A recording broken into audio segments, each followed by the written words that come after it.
Olá, eu convidei para conversar comigo a jornalista Vera Araújo, repórter investigativa no Rio de Janeiro, uma das principais jornalistas que cobrem o tema de segurança pública no país, tem uma carreira de nada mais nada menos que 35 anos.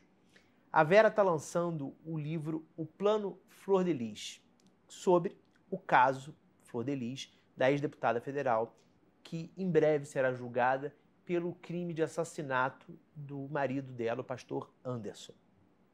A Vera destrincha num livro que tem um ritmo de thriller todas as entranhas dessa história, que é familiar, é do showbiz gospel e é também policial.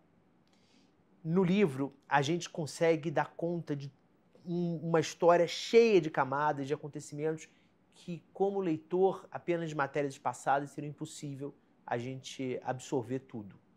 E a Vera ainda traz muitos fatos inéditos, porque ela é uma repórter que gosta do furo. Foi em 2005 que ela foi a primeira na imprensa brasileira a usar o termo milícia para se referir aos grupos paramilitares do Rio de Janeiro. Vera, muito obrigado por ter topado conversar comigo. É um grandíssimo prazer ter você, de quem, aliás, eu há muitos anos tive o prazer de ser estagiário, de trabalhar com você e ser seu estagiário. Bem-vinda. Guilherme, obrigada. Primeiro, parabéns. O livro a gente não consegue soltar, inunda a gente de informação de um caso que seria impossível conseguir ter acompanhado tudo que saiu, e você não só reconstitui, como traz muita informação inédita, muito bastidor inédito. Eu queria te perguntar, onde você estava quando você soube do assassinato do pastor Anderson e qual foi a primeira reportagem, como é que você entrou na história? Guilherme, primeiramente eu agradeço pelo convite, né, e obrigada pelo carinho, né, e você sempre foi um excelente estagiário,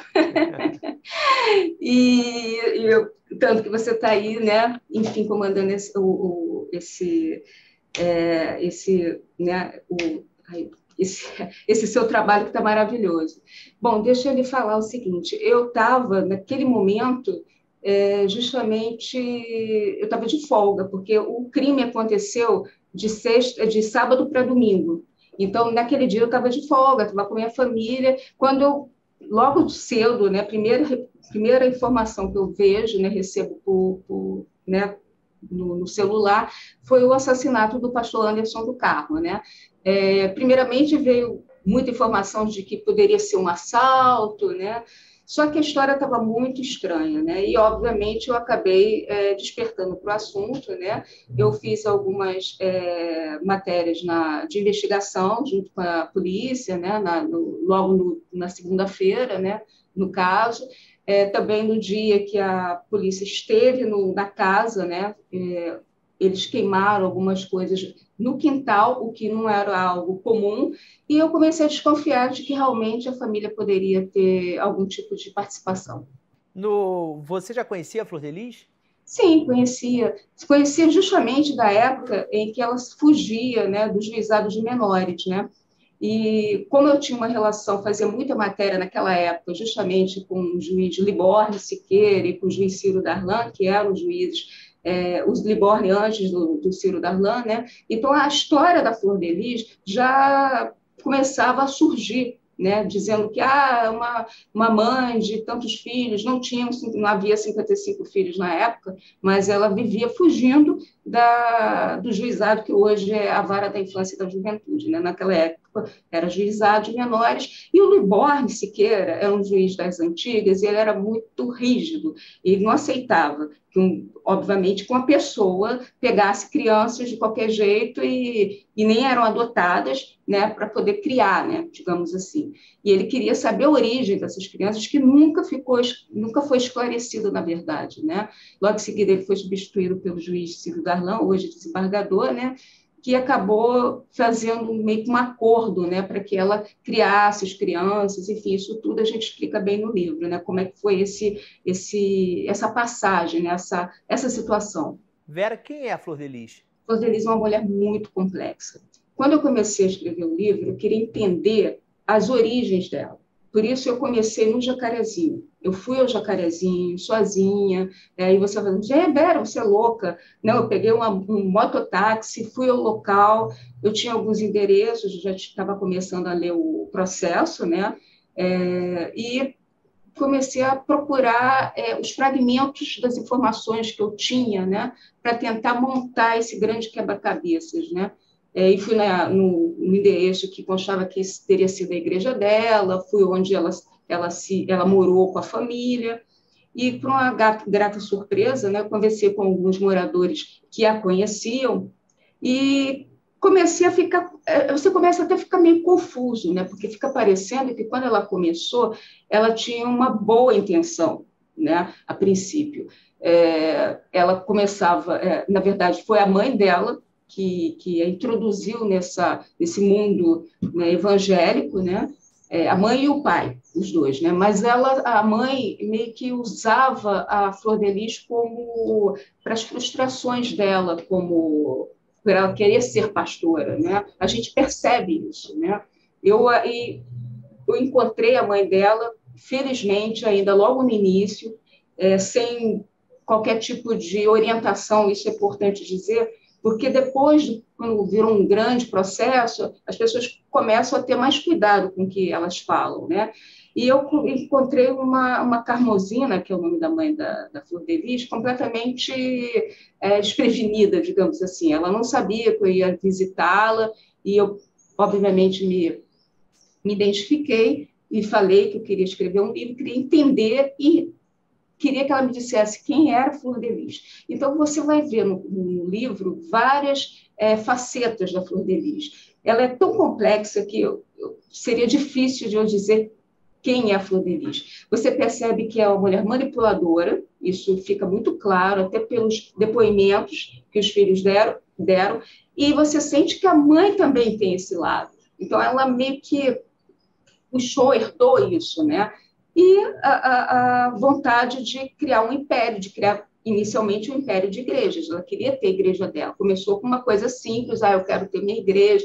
Ela começou, a Flor de Lis tinha talento, ela cantava, ela tinha visões, segundo a mãe, né? E ela se espelhou na Flor de Lis para conseguir esse intento, né, essa frustração que ela queria ser pastora. A gente percebe isso.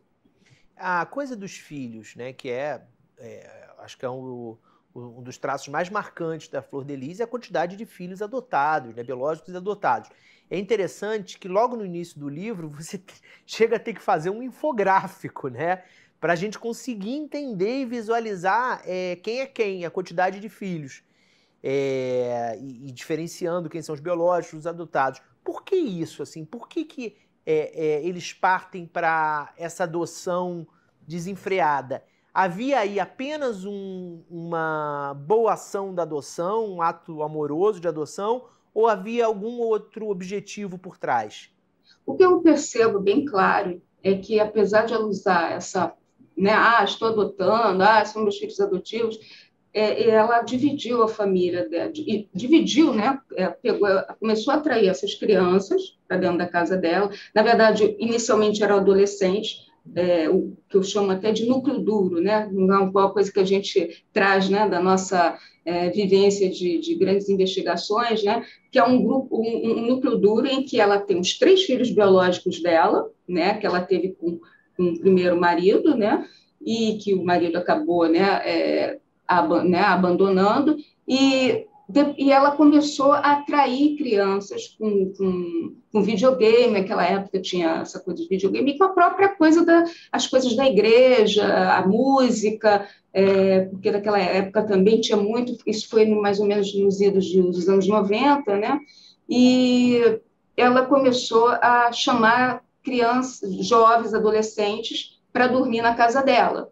E eles foram. E é engraçado que as famílias permitiam. Algumas tentaram lutar contra isso. Eu conto isso, né? Pessoas, o pai que morreu até de desgosto porque ele queria trazer o filho de volta e não conseguiu, né? Foi uma coisa que ele lutou muito para. Mas as pessoas pareciam que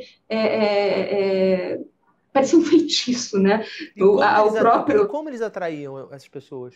Atraíam com a igreja. com a coisa de eles participarem, porque a ideia dela era usar esse núcleo duro para montar a igreja dela, para criar o evangelismo da madrugada, sair dizendo que todos tinham uma missão, e era um dos filhos, até em depoimento posterior, depois do crime, fala que eles sofriam lavagem cerebral. E é de uma forma tão estranha, porque realmente eles se relacionavam com a Flor de Lis, né? Mantinham uma situação que chamavam de mãe-flor, né? E a Flor de Lis criou um sistema em que ela mudava, inclusive, o nome de alguns desses filhos. Ela, por exemplo, teve o Wagner, que ela botou o nome de Misael, que depois, você quer ser meu filho, você vai ser o Misael. Então, ela criou uma família hipotética, né? Mas isso fica muito claro para mim, que esse núcleo foi que ajudou na criação dessas igrejas, né, no futuro, né? E um dos filhos era o Anderson, né, que começou namorando a filha dela, né? E quando que vira relacionamento entre eles, essa relação? É interessante também esse lado, porque num primeiro momento, eles depois fizeram um filme, contaram a história deles. A mentira já começava por aí, né? Dizendo que Anderson queria conhecer a Mãe Flor, a mulher que estava evangelizando, isso uma história romantizada, que foi o filme da Flor de Lis. Na verdade, tanto Carmosina, a mãe de Flor de Lis, como a própria Flor de Lis, já conheciam a mãe do Anderson, a dona Edna, que faleceu depois do crime, e eles acompanharam, as duas acompanharam o Anderson quando ele quando a dona Edna estava grávida, quando estava na barriga da mãe, entendeu? Então, tudo isso que eles contaram desde o início era tudo uma mentira, né? E o Anderson começou a frequentar por conta da Simone, pelas informações que eu obtive, depois a própria Simone contou que teve um relacionamento rápido, mas, na verdade, foi um relacionamento... pode ter sido rápido, mas eles tiveram realmente um relacionamento, um namoro, e logo em seguida o Anderson acabou ficando com a Flor de Lis. Durou realmente 2 meses, mais ou menos. E aí, por que a Flor de Lis escolheu o Anderson? Porque o Anderson era o mais preparado. Ele estudava em colégio público, mas era um colégio Pedro II, sabia falar, era bom de matemática, então ele passou a ser o pai, né? Falar um pouquinho da investigação. Quais foram os elementos, as descobertas da investigação que foram decisivas para virar a história e se saber que que tinha sido a Flor de Lis? A investigação é muito importante frisar que a delegada do caso, a doutora Bárbara Lomba, mais uma vez provou que quando você investiga o crime já nos primeiros minutos, que foi o que aconteceu, você consegue ter êxito, né, na investigação, no caso, na apuração do caso. E foi isso que aconteceu. Ela começou a ver na família, procurou alguém que tivesse problemas com e já encontrou logo 2. E, por coincidência, eram os 2 que tinham diretamente ligados ao caso. O Flávio, que é o filho biológico da Flor de Lis, ele tinha um mandado de prisão por Lei Maria da Penha, né? E não tinha nada a ver com crime, mas isso fez com que ele fosse preso e a polícia pudesse trabalhar. E o outro, Lucas, que era o filho adotivo, esse realmente era adotivo, tinha a certidão de nascimento, tudo com os nomes do Anderson e da Flor de Lis como pais, né, dele, adotivos. Ele tinha um problema que ele tinha acabado, antes ele era menor, ele tinha feito 18 anos aqueles dias antes do assassinato de sido Anderson, e ele também tinha uma apreensão, né? Porque, como ele era menor, tinha em aberto, prisão, porque ele não cumpriu a medida protetiva, a medida dele. Então, ele também foi preso. E nisso foi interessante que eles começaram a contar, né?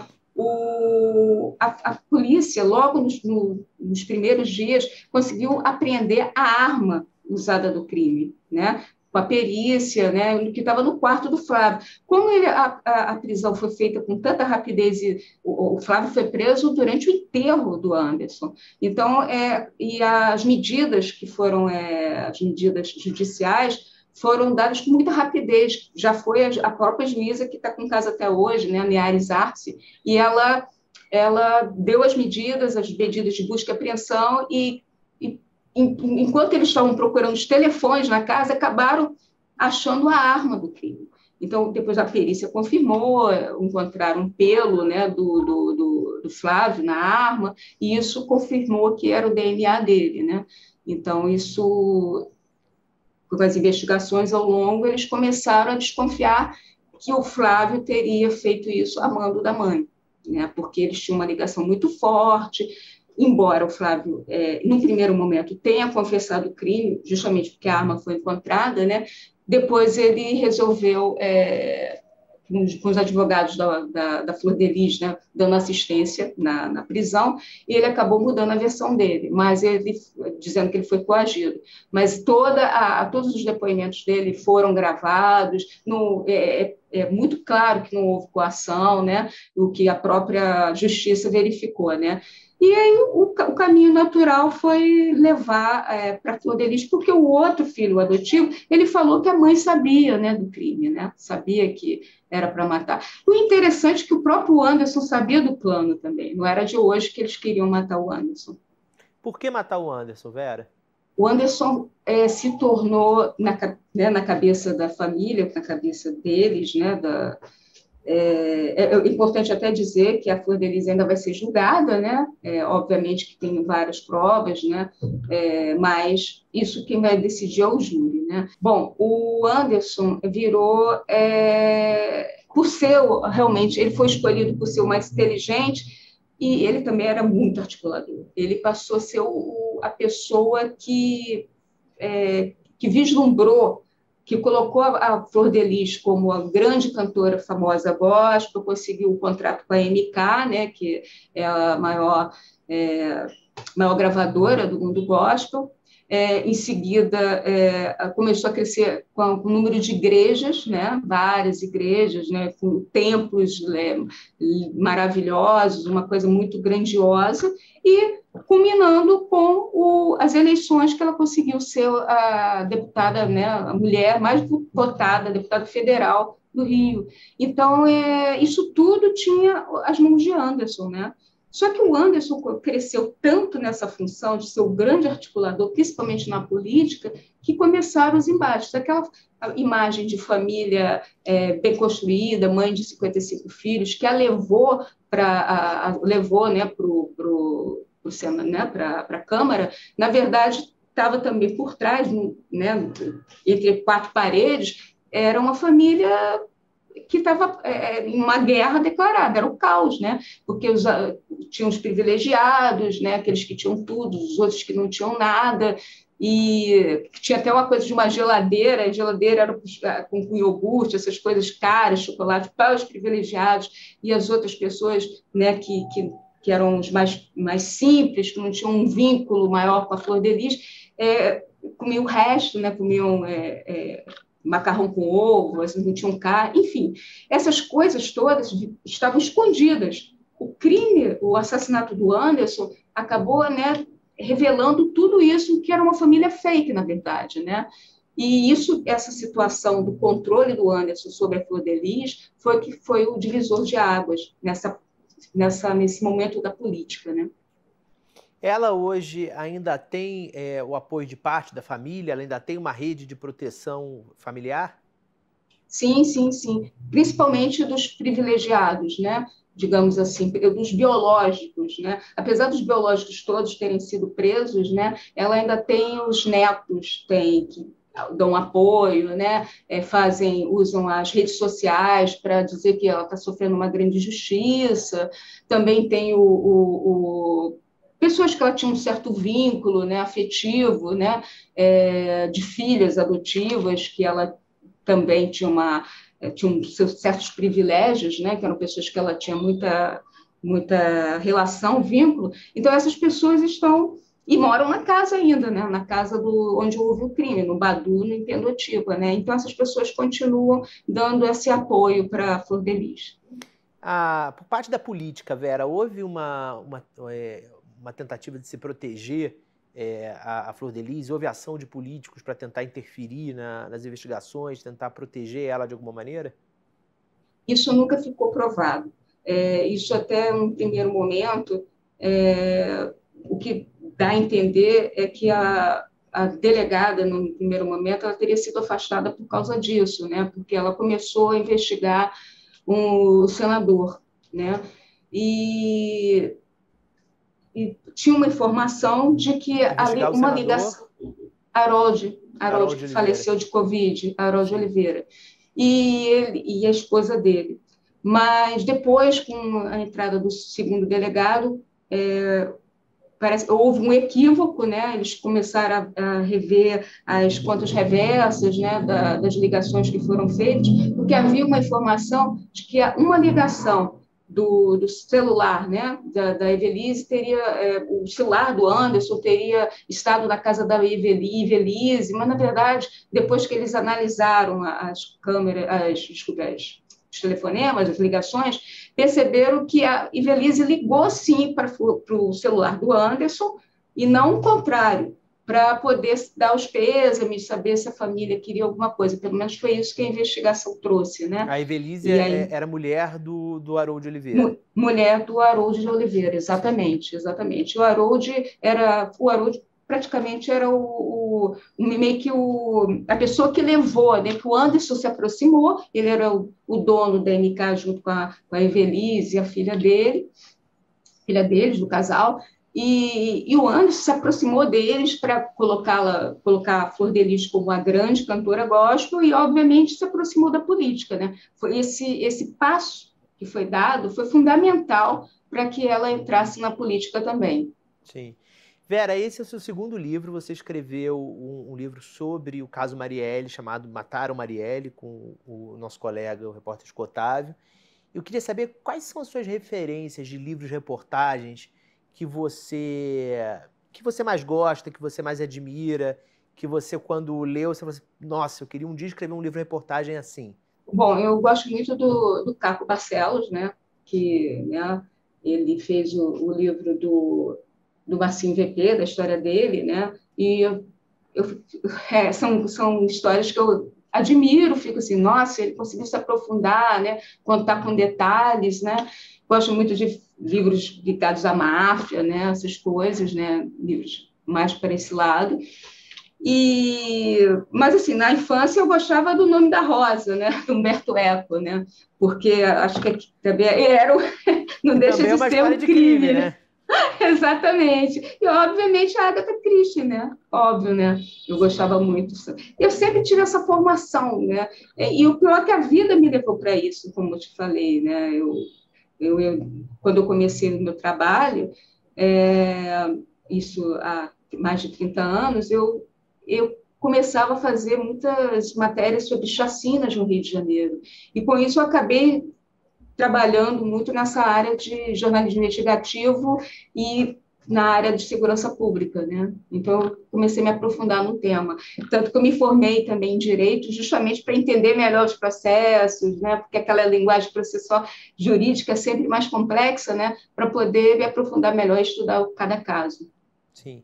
Você foi a primeira repórter a usar o termo milícia para se referir aos grupos paramilitares no Rio, ainda em 2005, né? Quando a gente vinha ali o movimento, a gestação do movimento das milícias. Passados 17 anos, como é que você considera que é o estágio atual da força das milícias no estado do Rio? É uma coisa assustadora.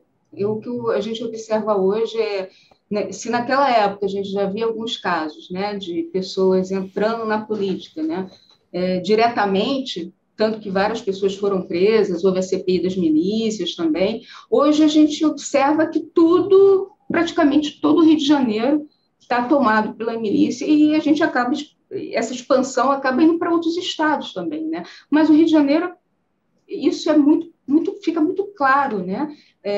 Que aquilo que começavam a falar em autoproteção, que as milícias eram grupos, né?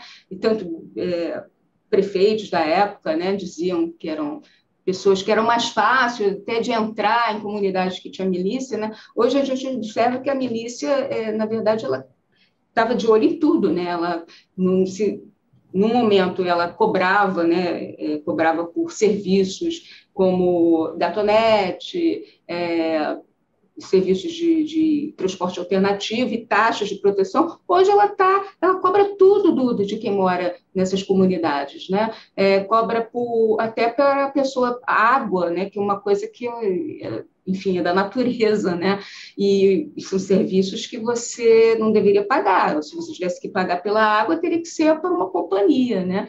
E a expansão chegou a um ponto de que você vê que eles, inclusive boicotam, cortam serviços que são feitos, que são prestados por concessionárias, para eles oferecerem esse serviço, né? Então, é uma forma de negócio e grilagem de terra, que hoje em dia é o mais rentável deles, né? Venda de apartamentos também, essa parte imobiliária. Então, e a política para eles, se antes eles se candidatavam, estavam se mostrando mais, hoje eles se esconderam um pouco mais, mas usam alguns políticos ou fingem que não são milicianos, né? Então, isso fica assustador, porque eles agora aprenderam, né? Como escamotear, como são mais cuidadosos, né? Para evitar esse link. Mas a gente que já conhece, sabe, né? Conhece bem quem é um miliciano, né?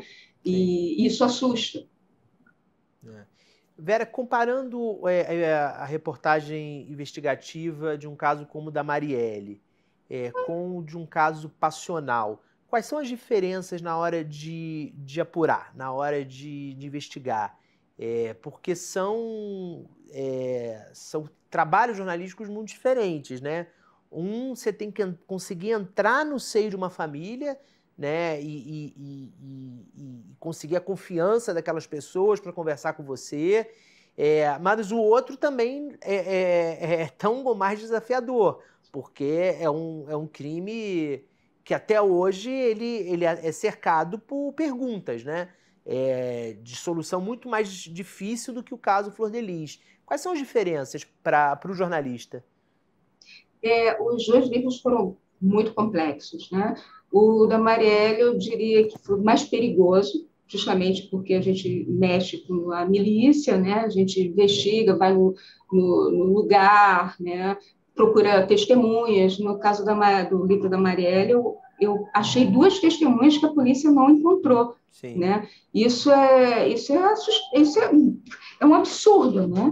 Porque pior disso tudo por pouco a polícia não quis aceitar as testemunhas, né?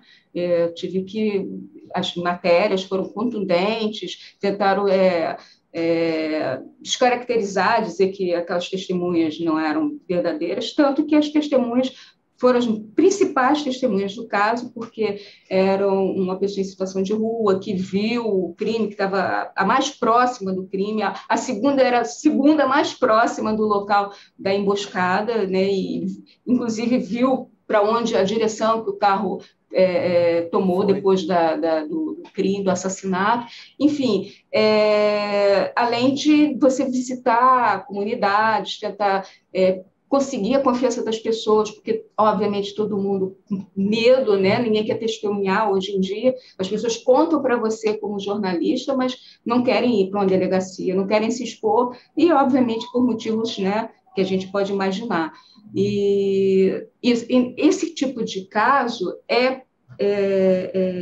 você lida mais com a verdade direta. Aquilo que você investigar, você tem certeza de que é aquilo. No caso da Flor de Lis, você tem que desconfiar de tudo. Você realmente tem que se aproximar das pessoas, mas muitas delas não falam a verdade, são fatos, às vezes, que aconteceram há muito tempo, que não tem documentos. Por exemplo, as igrejas da Flor de Lis, as primeiras não tinham sido registradas, não foram, ainda mais sendo dentro de uma favela, né? Ninguém registra nada, não existe um documento, então você quer ser o mais preciso possível, nas informações quando você vai fazer a checagem do livro, e você não consegue encontrar documentos, e você tem que acreditar, confiar nas pessoas, mas até que ponto aquela pessoa a gente tem que confiar na memória, muitas vezes a própria pessoa não lembra, né, direito, né, ou às vezes quer, né, não quer ajudar, e muitas delas também não querem aparecer por causa da situação. Eu conversei com várias pessoas da família, que até da família da Flor de Lis, que até contam, nós somos a verdadeira família da Flor de Lis, que foram, assim, essenciais para eu entender a dinâmica antes e o depois, entendeu? Que são super magoados com ela, né? Porque ela abandonou, né? Isso me chamou muita atenção, porque ela criou a família fake dela. Nós somos da verdadeira família que cresceu junto com ela. Ela teve a família fake que ela resolveu criar para expandir as coisas. Então, isso você começa a entender, né, com essas informações. Mas é muito difícil, porque não tem documento, você tem que ouvir várias pessoas e tentar ali chegar ao denominador comum mais confiável para usar a informação. É um pouco por aí. Vera, muito obrigado. Sucesso no lançamento do livro. Obrigada, Guilherme. Vai ser agora no dia 23 de agosto, no Rio de Janeiro, na Livraria da Travessa, às 7 da noite. Livraria da Travessa do Shopping Leblon, às 7 da noite. E sucesso. Valeu. Espero que o livro tenha vida longa como a sua carreira tão bem sucedida. Obrigada, Guilherme. As pessoas não vão se arrepender. Tem muita coisa legal, né? Coisas assustadoras que você não imagina que possa acontecer dentro de uma família, né? E a própria vida da política dela também, né? Da vida política da família ali, da Flor, com o Anderson. Tem coisas assim que você, gente, é possível isso? Eu acho que não vão se arrepender. A leitura é bem interessante. Obrigada pela oportunidade, Guilherme. Sucesso também.